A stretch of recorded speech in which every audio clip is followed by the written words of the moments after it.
রবিবারের সকালে হয়ে গেছি রেডি। আর আজকে বাইরের ওয়েদারটা দেখো, একদম ঝকঝকে। বম্মা এসছে কলকাতা থেকে। কোথায় যাচ্ছি?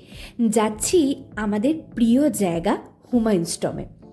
এই জায়গাটা এলে আমাদের মন একদম দারুণ ভালো হয়ে যায়, তাই বম্মাকেও নিয়ে এসছি হুমায়ুনস টম্ব ঘোরাতে। মধ্যযুগের এই প্রথম সমাধিস্তম্ভ, যেখানে লাল বালি পাথর আর শ্বেত পাথর দুটি ব্যবহার করা হয়েছে। টাইম মেশিনে চড়ে মধ্যযুগে চলে যেতে পারলে কি ভালোই হতো না বলো? আজ কিন্তু এখানে বেশ ভিড় হয়েছে। বসন্ত তো প্রায় এসেই গেছে, তার প্রমাণ আকাশে বাতাসে।